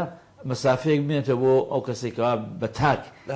خۆی زانی کام ڕۆژە بڵێ عالم شەوە ڕۆژ توانێ خۆ پێغەمبەری خوا صلی الله عليه وسلم شەوێ دێتە ناو مزگەوتەوە ئەفەرمێ ئوریتو یعنی پێم شاندرا شەوی قەدرکەیە و هاتم پێتان بڵێم ولكن نسيتها يعني لبيرمان بردەوە لبيرمان بردەوە خوای گەورە بیری بردەوە وی کەوا کەشفنەوە بابەتەکە واضحة؟ هذيك وتايلا يجتهد في العشر الآخر ما لا يجتهد في غيره. بله. فلبرو بيغمبري صلى الله عليه وسلم عين خوای گەورە بیری بردەوە بۆ ئەوەی کەوا ئەو مەسافێ بێنێتەوە چێ دێ پێشبڕکێکا و چێ پێشەکەوێ ئەوە چێکە لە حیکمەتەکانی خوای گەورە کەوا بۆیە بە چی ماوەتەوە بە نادیاری ماوەتەوە واتە خودای گەورە توانە قودرەتی ئەوەی هەبوو کەوا بۆمان دیاریکە پێغەمبەری خوا صلی الله عليه وسلم ئەگەر لە خوای گەورە داوا کردا خوای گەورە پێی پیشاندا بەڵام حیکمەتەکە ئەوەیە کەوا لەو دەشەوەیە ئێمە زیاتر ڕابکەین بزانین کێ زیاتر دەتوانێت چونکە خوای گەورە دایمەن هەل ئەدا ئەو هەلە بقۆزیتەوە باشە ئەبینی کە لە ئێستاش ینی بۆ نمونە زۆربەی خەڵکی ئەم شەو بەتایبەت کە شەوی 27 دانیشتن مزگەوتەکان پڕەبێ بە مناڵ و گەنج و پی بەڵام لە شەوەکانی دیکە ڕیزێک دووریز پڕ نابێتەوە و ئەگەر لە شەوەکانی دیکە شاوێ بگومانەوەە براوا بن شەوی 27 ڕاستە ئێمە بینین یعنی ئێمە لە 21 دانیشتین لە مزگەوتەکانمان لە 23 دانیشتوین باشە لە 25 دانیشتوین تەماشاکەی لە مزگەوتەکانە ڕیزێکیان ڕیزی نوێ خەڵک دێ یان دوان بەڵام لە 27 تر خەڵکێکی زۆر دێت بۆتە نەریتێک کە لەو شەوەیە کۆبنەوە زیاتر و ئەمشینی خۆی هەیە يعني بەڵگی خۆی هەیە ئوستاز بۆچی 27 ینی حکمەتی 27 لە چی ئەعجازی 27 لە چی بۆچی مثلا بەشێک لە زانایان دەڵێن کە شەوی 27 بە حەقیقەت چەند بەڵگەیەکەیە وەلو بەڵگەی وری قەطعی نین مطلق نییە مطلق نییە نسبی ئەوش مثلا بۆ نمونە شەوی سورة قدرمان هي سورة يا أخوي قالوا باسم شواكة إنا أنزلناه في ليلة القدر وما أدراك ما ليلة القدر ليلة القدر خير من 1000 شهر وتاقت مشي وشي ليلة القدر كين نو كلمة نو بيتا مبرن نو بيتا سجا دوباره نو في كرر سيكين كاب سحوت أما إيش اللي بابتك أقت مشي سورة كم كين بقشتي سورة كا سي وشيء بالله ئەگەر تەماشای وشەی 27 بکەین خوای گەورە فەرمێ هي ئەوە خۆیەتی هي حتى مطلع الفجر كلمة هي تماشاكي كوتو 27 واضحة؟ أما دو بلغة دو بلغة بلغة 27 يعني أبينين تماشاكي لإسلام دا زور كلمة حوت دوباره بتوا حوت آسمان ياخد حوت طبقة حوت طبقة أرزا ويا إنسان حوت روج حوت روج إنسان زي دايكي دا وحوت قناختي بري ما ساعتها خونا كيف سيف جو تريد حوت روج وحوت شو بالي حوت طواف حوزة طواف كين بس الكعبة ما مصلا سورة الليلة القدر تشري قدر قال باس أنزلنا في ليلة القدر وما أدراك ما ليلة القدر سورة قدر شلون باسي أم شوي كردوا ئێستا باسی ئەو بابەتاکەین بەس حەزم کرد کۆتا بابەتەکەمان سەوەیکەوە ئەو 22 ڕەبتی چیە بۆ حەوتانەوە ئەم حەوتە لە ئیسلامدا بۆ ئاغابایەخی پێدراوە کە ڕەنگە هەندێک خەڵک بوون نەما مەسعفم کە ڕەنگە هەندێک خەڵک کە بوون ئیدی وەکو بەناو ڕەخنەگریە هەندێک بەناو بێ باوەڕبوون بە ئیسلام بڵێنەوە تا ئیسلامیش باوەڕی بە ئەستێرەناسی هەیە باوەڕی بە ژمارەکان هەیە پێم خۆشەوە ڕوونکەیتەوە بەڕاستی ئەو حەوتە فەلسەفەی ئەو حەوتە زۆر ڕوونە بەڵام جاری وایە ئێمە دڵی پێ ناکەین لا إله إلا الله محمد رسول الله تسمى شيء حوته لا إله إلا الله محمد رسول الله أو حوت وتأنبون ورد بالرب بو قاعدة واضحة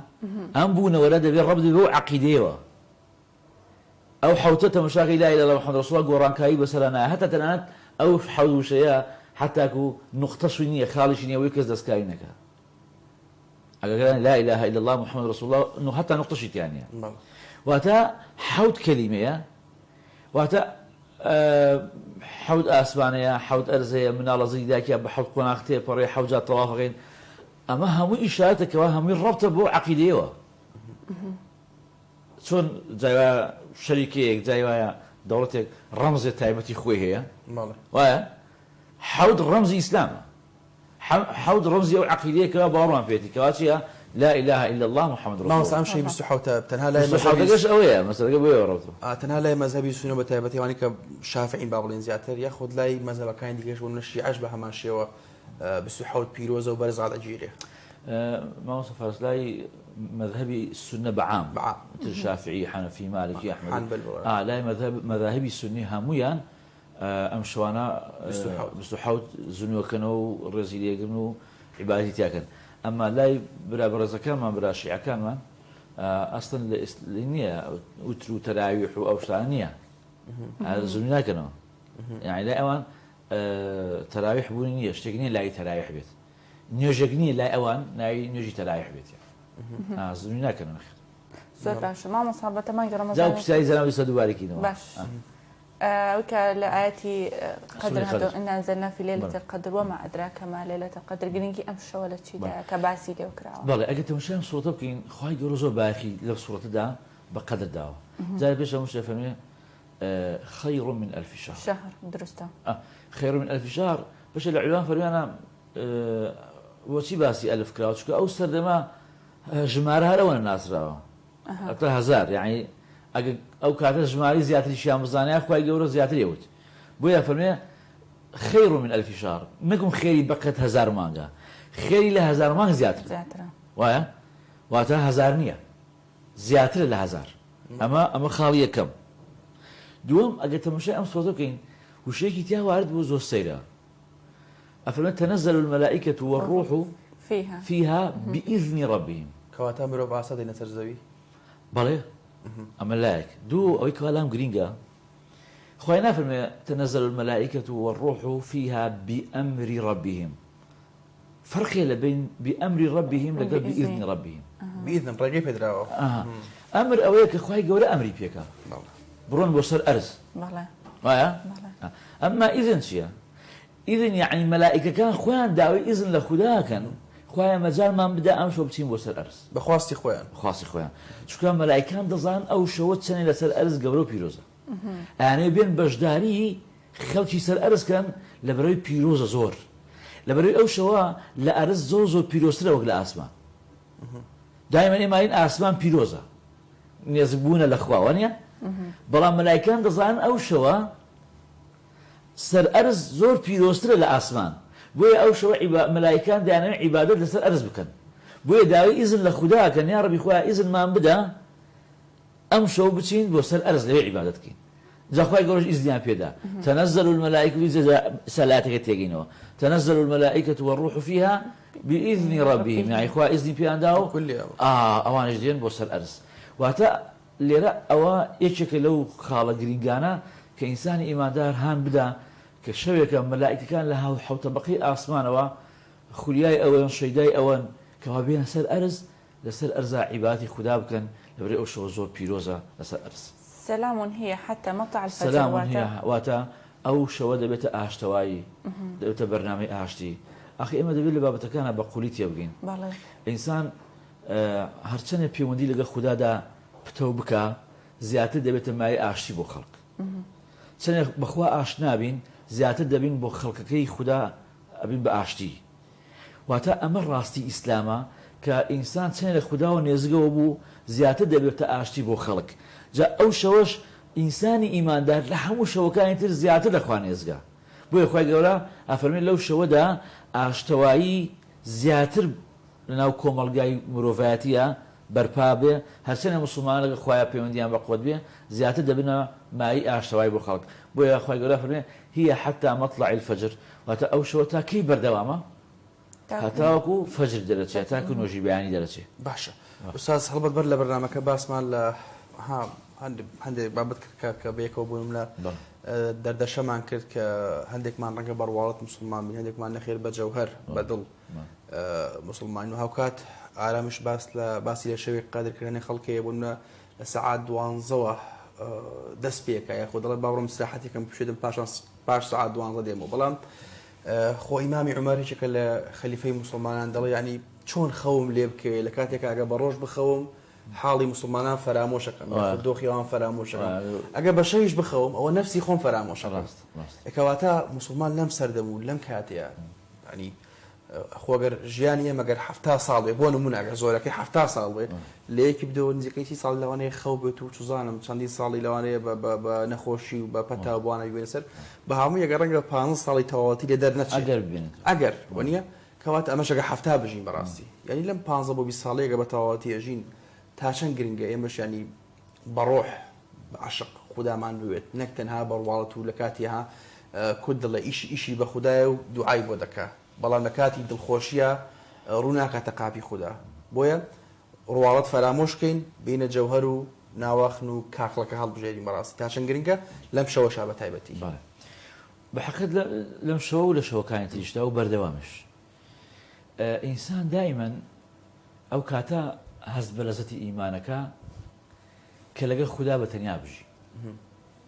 لەگەڵ خوددادا بپارێتەوە وەکو چۆن پێغەمبەری خوا فەرمێ وا عیباتی خوا بکە کە ئەنەما ئەتبینێ خۆگە تۆش ئەو نەبینی ئەو تۆ ئەبینێ وانە وەکو چۆن ئیمامی شافعی بەردەوام بە درێژایی تەمەنی شەوانی کردووە 3 بەشەوە ئیمامی شافعی بەشێک دەینووسی بەشێک عیباتێ کرد بەشێکیش دەخەوت واتە ئینسان پێویستە بە عمق لەگەڵ خوددا بژی ئینسان پێویستە کاتێک هەموو کێشەکانی ژیانی شەو لەگەڵ خوددادا باسیکە باشە ئیسلام هیچ کاتێک لەگەڵ ئەو عیبادەتە زاهیریە نییە کەوا بەس لەوەیە عیبادەت بکەین بۆیە تەماشاکەی خی گەورە هەموو لایەکمان پارێزێ کە باسی نیفاقە کرێ باشە ئەفەرمێن یوڕاؤون الناس ولا يذكرون الله إلا قليلا وایە یعنی تەماشاکەی یەکێک نیشانەکانی نیفاق خی گەورەمان پارێزێ ئەوەیە عیبادەتەوە ڕواوەکانیان زۆرە دیارە ئەمما لە خەفا هیچیان نییە یوڕاؤون الناس يعني بس خەڵک ویان بینێ عیبادەتەکەن بەڵام ولا يذكرون الله إلا قليلا بەڵام لە کاتی تەنیاییە عیبادەتیان نییە جا بۆیە ئیسلامی ڕاستەقینە ئیمانداری ڕاستەقینە ئەوەیەکەوە لەزەتی مناجاتی بینی خۆی و خوددا هەست پێ بکە ئەوە لە حەقەتە بۆیە تەماشاکەی دیسانە گەڕێمەوە هەنە شتێ شاراوەیە بۆی بە تەنیا بە دوایە بگەڕی وایە یعنی یەکێک لە عابدەکانی بەنی ئیسرائیل چەند ساڵی عیبادەتەکە و دوایی تر قەدەرەن ڕێگا بەردا لەخوا دوور دەکەوێتەوە ڕۆژێ پرسیارێکی وە دروستە بێ هەر لە خۆیەوە ئەرێ باشە من ئەو چەند ساڵە لەخوا دوورم یعنی بۆ سزای نەدام ئەچێ بۆ لای پێغەمبەری زەمانەکەی پرسیاری لێکە ئەرێ من ئەوە چەندین ساڵ لەخوا دوورم بۆی سزای نەدام یعنی وا چاوەڕوان دەکرا کە لەخوا دوورەکەێتەوە چی بدرێ سزا بدرێت ئەرێ پێغەمبەری سەردەمەکەی لەگەڵ خودای گەورەدا مناجاتی کرد یا ڕەبی خوای ئەم عەبدەدەم پرسیارە هەیە یعنی بۆ ئێستاکە ئەمە چەندین ساڵە لە تۆ دوورە سزا نەدرا ئەلێ خودای گەورە جوابی پێغەمبەرەکەدا ئەداتەوە دەفەرمێ بە عەبدەکەم بڵێ ئەلا یەکفیه عقوبەتەن ئەنی حەڕەمته لذة المناجات يعني أنا عقوبة وزنية كوا من لذتي مناجات ملي چێژەکەی بەڵێ چێژی مناجات ملي گرتوتەوە نەیماوە جا بۆیە ژیان لەگەڵ خوادا لە شەودا زۆر مانایەک و لەزەتێکی گەورەی هەیە بۆیە هەتاکو لە قورئاندا ئیشاراتی بۆ کراوە خوای گەورە کە ئەفەرمێ إن ناشئة الليل هي أشد وطئا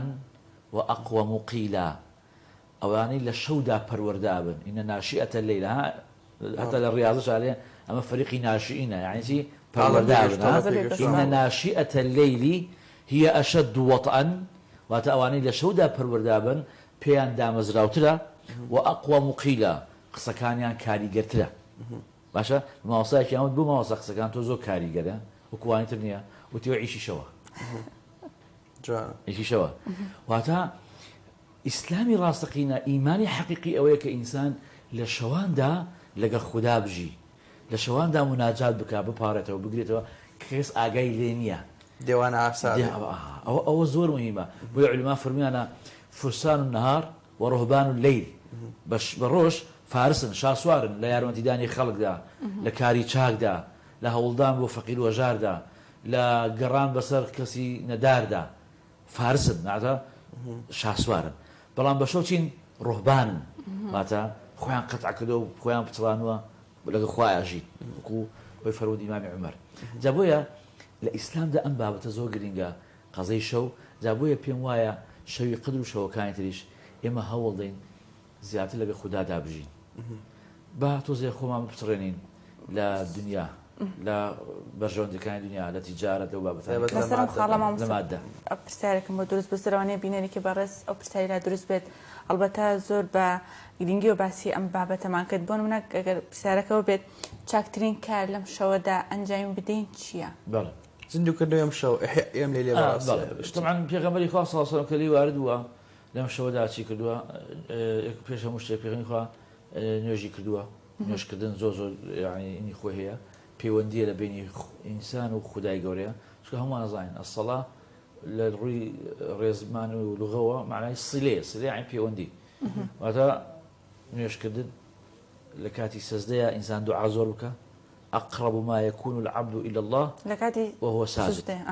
پێغەمبەری خوا فەرمووی نزیکترین کات کە ئینسان لە خوا زۆر نێزگا لە کاتی سەجدەیە جا ئەفەرمێ فأكثروا الدعاء واتە نوێژکردن دووەم دوعا جا کام دوعادا عایشە لە پێغەمبەری خوا پرسی فەرمووی یا رسول الله ئەم شەو چ دوعایە بکەین چاکە پێغەمبەری خوا فەرمووی ئەو دوعایە بکەن اللهم إنك عفو كريم تحب العفو فاعف عنا يعني يا ربي خوايا تو عفو زۆرە و حەزت لە عفو لە لێبوردن هەیە لێمان ببوورە جا گرنگ وایە ئێمە کاتێک داوای لێبوردن لە خودداکەین خۆشمان توانای لێبوردنمان هەبێت لە خەڵک نوعی عنی عنا جميعا اللهم إنك عفو كريم تحب العفو فاعف عنا لە هەمومان خۆش بە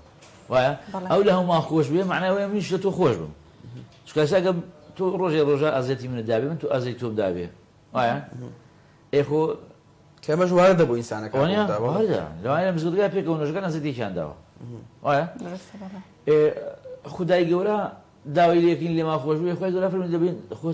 خۆتان خۆش بن یعنی ئیسا من ئەگەر لە تۆ خۆش نەبم حەقم لات بێ خۆشت خۆش نابێ مەسەلا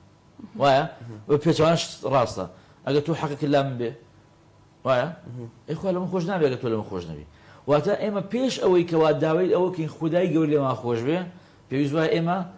لە ناوێکا لێ خۆش ئەوە زۆر گرنگە یعنی جا تەماشاکەی لەسەر شتی زۆر سادە و ساکار و بەسیط ئێمە لێک تووڕین و لێک عاجز بینە لە کاتێکە ئەگەر بین تەماشاکەین ئەوەی کە کردومانە بەرامبەر بخوا ها زۆر گەورەیە وایە بەس لەگەڵ شارین خوا لێمان خۆشە بێ ئەی ئێمە بۆ لێکتیا خۆش دەبێت جا بۆیە یەکێتر لەو خاڵنی کە لەو شۆیا بکرێ ئەوەیە کە ئێمە دڵەکەمان بەرامبەر یەک کەواتە دەوتێت إن في جسد الإنسان مضغة إذا صلح صلح سائر جسده کەواتە گرنگە ئەو کەڵی فاعف عنا تەنها بەڕوارد نەبێ دڵەوە بۆی ئەو دڵە پاک و بێگەرە بەڕاستی چکە ئێمە شەوی قەدر شەوێکە لە دوای ئەو بەرەو شوێنێکە چین ڕۆژی جائزەیە کە ڕۆژی جێژدە وایە خوای گەورە یەکێ لە حیکمەتەکانی کەوا بۆچی ئەم شەوەی لە نێزگی کۆتاییەکە داناوە بۆ ئەوەی کە کاتێک خوای گەورە ڕۆژی جائزەکە دێ بە مستحقی ئەومان بینێ لێرە چیمانەکە فلترێکە و غەربەلەمانەکە بۆی کە گەیشتینە ئەوێ مستحقی جایزەکە و بێتین واتە ئینسان کەی مستحقی جایزەکە بێ کە کاتێک خوالی خۆش بوو بێ جایەکێک لە ماندوو بووە شەکەت بووە یەکێکیش لە پەیداویستەکانی مستحق بوونمان بۆ جایزەیە ئەوەیە کە لێی خۆش بین کە لە دڵمانە بەرامبەر یەکتری شت نەمێنێ بۆیە حتا بەشێ لە عولەمای تەسەووف ڕەحمەتی خۆیان لێبێ لە مەرجەکانی نوێژە کاکوارز مەسەڵەن یەکەم مەرج ئەرێ تەهارێ وایە تەهارە مەسەڵەن لە شت پاک بێ دەستنوێژتەوێ شوێنەکەت پاک بێ جلوبەرەکەت پاک بێ واتە ئەگەر پاکی نەبوو نوێژەکەت چییە قبوڵ نییە بەشێ لە عولەمای تەسەووف فەرموویانە ئینسانێ لە دڵیشە شتێک هەبێ بەرامبەر بە موسڵمانێک نوێژەکەی بەتاڵە وەکو وا جلوبەرەکەی بیست بێ ئەو ڕۆژە مسلمانێک ڕۆکاتە کلسەیەک لێوێ بە قەشەی کلسەکە دڵێ ئایا شوێنێ پاشی لێ بۆ نوێژکردنەوە دڵت پاکەوە لە ئەمەشەکان بەڕاستیکە ئاجا بۆیە ئەمە خاڵێکی زۆر گەورەیە ئێمە ناڵین 100% یعنیەوەی دڵی بەرامبەر کە سپێن نوێژەکەی بینە بەڵام بە حقیقەت ئین الصلاة تنهى عن الفحشاء والمنكر ئەگەر ئینسانێک نوێژی ڕاستەقینە بکە دڵی بەرامبەر بە خەڵک پاکە بێتەوە بۆیە پێغەمبەری خوا لەناو سەحابەکان دانیشتبوو کەسێک ڕەبوو فەرمووی سە کەسێک ڕەتە بێ ئەهلی باشتە سێ ڕۆژ ئەمە دووبارە بوو هەمان کەس ڕەت بوو سەحابەیەک چوو متابعەیەک بزانە ئەمە چی هەیە چوو متابعەیەک کەسێکە شتێکی وای نییە زیادە بێت یعنی ئێوتی بەس پێم بڵێ تۆ چی هەیە تا پێوانی ئەو مژدەیەت پێ بدە یعنی وتی وەڵای من بەس کە ئەخەوەم خوا ئەکەمە شایەزە دڵم بەرامبەر کەسێکی تیان نییە ئەوە پلێ بێگرت جا بگەڕێنەوە بۆ بابەتەکەی خۆمان شەوی قەدر پێویست وایە دڵەکەمان وا لێ بکەین بەرامبەر بە یەک دڵەکەمان ساف بۆکەین بەرامبەر یەک یعنی من چی قانسی زەیرەکەم یا ڕەبی خوا هەردووتان شایەت بن بە درێژایی تەمەنمەتام لە حەزەیەکی خەدی دێم کرۆ گەر نیازا بێ بەس دەسەڵات و حکومەت نا ئەوان نا ئەو مۆزوعی ترە وەکو خەڵک ئۆستاز هەڵبەت لە سەر 6 دقەمان ماوە بینە سەرەوەی کە بۆ نمونە پێغەمەری خوددا درودی خوا لەسەر کاتێکە خۆی ئامادە کرد لەم دەشە و خێزانەکانی بە ئاگاهێنایە و لیان دوو لەکەوتەوە یەکێک لەو کارانێکەوە ئەنجامیدا ئەتیکافە ئەتیکاف چییە؟ نهێنی ئەتیکاف لە چیدایە و ئەجر و پاداشی لای خوداوەند لە چیدایە؟ بەڵێ ئەتیکاف تەعاً لە ئیسلامدا دوو نوعمانەیە ئەتیکافێکی کاملمانەیە ئەوش ئەوەیەکەوە لە دەشەوەکی ئەخیری ڕەمەزان لە مزگەوتە بینی نێیتە دەرەوە وتەبەتەل إلى ربك تبتيل تبتيل يعني خو قطع كردن واتا تبتلاوة واتا خو قطع كردنا ألا دوشية كاملة لمزقونا يدروا باشا حكمتي تداشي حكمة أويا كوالو دوشوية إنسان بتواطي خويا الدنيا بترينه وخوي خواتك دروس بكا لقى خدا دابجي توزي لما دياتي الدنيا دوروا كبه بخوي دا أشتوا محاسبة خويا كمراجعة خويا كتوا وأجر باداشة كشي علماء فرميانا كاتي لو درتي كيوم ولدتك أمك يعني أو رجل درتي كخدا في دابة دايكت يعني دايقوت وهتايش تسرنا معه أما باش جوركيتي إنه هاي أوي بيناكري أكري اعتكاف لبشة للرجابة لبشة لا كاتكاني الرجابة يعني بنو نوع فرمينا السنة دوايا أقل شتنا ومزقوته حتى أبو أنجام داني فرزي مثلا ساعات دوانزە و دەقەت چارەک بانگی نیوەڕۆدا تو سعات دوانزە ئەچینام مزگەوت و چاوەڕی بانکی وە نیە ئەفەرمێ ئەوە نەمایتەوە لەوێ داوای نیەتی احتیکاف بکە بینەوەی تو احتیکافە ئەوەی کە لە مزگەوت دەمێتەوە تا بانگەدا و نوێژێک جەماعەتەکە کە دوای سوتەکەی لایە 20 دقیقەی سعاتێک پێوتێ ئەوەش بە احتیکافەت حسابە بێ بەڵام وەکو احتیکافی حەقیقی ئەوەیە کە ئەو دەشەوە بمێنیتەوە وەکو پێغەمبەری خوا ماوەتەوە لە مزگەوت دروست تمام مستوترت من قام ليلة القدر إيمانا واحتسابا غفر له ما تقدم من ذنبه معناه پێغەمبەری خوا صلی الله عليه وسلم کە باسی مشواکە يعني قالت النبي پێغەمبەری خوا فەرمێ من صام رمضان إيمانا واحتسابا غفر له ما تقدم من ذنبه من قام رمضان شو من قام رمضان شوي خديجة من قام ليلة القدر إيمانا واحتسابا واتا پێغەمبەری خوا لەم حەیسیە بمان دەرەکەوێ هەموو ڕەمەزان یەکسانەکە بەم شەوە وایە واتە ئەوەی هەستا شەوی قەدری زنوو کردەوە بە دوو مەرج یەکەم شت ئیمانن یعنی چی ئیمانن یعنی ئیمان پاڵی پێوانێ بێ ئەم کارە بکە نەک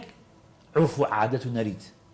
واکەکە عورف و عادەت خەڵکە چی لە مزگەوت ئەم شەو دانیشێ بامش بۆ خەڵکە دانیشم ئەوەی هیچ کیان نییە هیچ سوادەی نییە ئەوەی کەوا پاڵنەرە ئیمانە نەگوڵا کاکفارس برادر واچی لە مزگەوت دانیشتوان ژەگەدا بچوم کاتێ بەسەرە بم ئەوە نەبێ نە ئەوەی کە پاڵتەکەشکەین بێکەوە دەردەشێ بکەین دوو قسەی خۆشەکەین و کورەشەوە کابێنە ڕێەوە دۆخی سیاسی باسەکەین و تەماتە بچەنەوە ئەو کور ئەم مەسئولانە بۆیان کرد و ئارە چییە بێ و باش شرۆفێکی وەزعی سیاسی بکەین و ئەمە نەبێ ئەوەی کە پاڵنەرە بۆی کەوا تۆ بچی بۆ بەردەم دەرگای خوددا ئیمانتە ئیمانتە بەخوا خۆشەویستیتە بۆ خوا نێزبوونتە لەخوا هەوڵدانتە بۆ نێزبوونەوە لەخوا ئیمانن دووەم فەرمێ واحتیسابن یعنی چی احتیسابن یعنی بەو ئومێدەوە دەی کە خوا بۆت حیسابەکە شکل نەبێ یعنی بۆ ئومێدەوە وەرە کە خوا بۆت چیەکە حیسابەکە نەڵێ وەڵا ئەڕۆم کوڕڕای خوای گەورەزای وانە سەد لە سەد من ئەڕۆم خوارێم خۆشە بێ یەقینەوە بەڵێ پێغەمبەر خوا فەرمێ ادعوا الله وانتم موقنون بالاجابه داوا بکەن لەخوا ئێوە یەقینتان بێت کە خوا جواب دەداتەوە خوای گەورە والعیاذ بالله وەکو کەسانی سەر ئەرز ڕەزی نییە دەستی گرتوێتەوە نەبەخشێ وسعت رحمتي كل شيء استاذ ئەومان کرد لێتەکەدەگەمان تەواو زۆر باشە کو دوا کورسیارە پرسیارم زۆر بە کورتی وەڵام بێتەوە هەندێک لە خانمان هەن کە مناڵیان بۆ بەڕاستی ڕەنگە لە ئێستا ها دەوترێت تا پاش ڕۆژ یاخود 20 ڕۆژ یاخود مانگێک ئاساییە شەوی قەدر زیندوو بکاتەوە بەڵام مەسەڵەن بەبێ نوێژکردن یاخود بەبێ قورئان خوێندن بۆ بەزیکردن ئاساییە بەس نوێژنە باش ئاساییە هەندێک لە خەڵکیەوە تایبەت لە کۆتا ڕۆژی مانگی ڕەمەزان دەڵێ من بەس کۆتا ڕۆژ بە ڕۆژۆ بم و خوداپەرستی یاکەم خوداوەند لە ساڵێک پێشوم و ساڵێک پاشترشم خۆشە بێت ئەمە بۆ تاکی مسلمان جایزە جا پێش هەمووشی حەزەکەم ئەو بابەتە ڕوو بکەمەوە بۆ خوشەکانمان لە شەوی قەدرە هەرچی ئەەکەی بیکە بەس نوێژ مەکە تەنها نوێژ کە کاتێک ئەو خوشکە لە سووری مانگانەیە قورئان بخوێنە قورئانکەش وا بەسەوە بێ هیچ مانای نییە هەموو کاتێکش هیچ دلیلێک وانەیە کاک فارە بێ کە ئافرەت لە سووری مانگانەیە بۆ ناوی قورئان بخوێنێ هیچ دلیلێکی صحیح و صریحمان نییە و هیچ دلیلێکیشمان نییە کەوا ئافرەت ناوی دەست لە قورئانەوە بەس ئەوە نێ نوێژ ناکەی لا عایشە لە کاتی حەجە کەوتە سووری مانگانەوە وتی یا ڕەسوڵ کەوتە سووری مانگانەوە وتی بڕۆ ئەوەی حاجی ئەیکا بیکە بەس تەواف مەکە ئەوەی حاجی ئەیکا بیکە بەس چی مەکە تەواف مەکە تەواف یعنی نوێژە وایە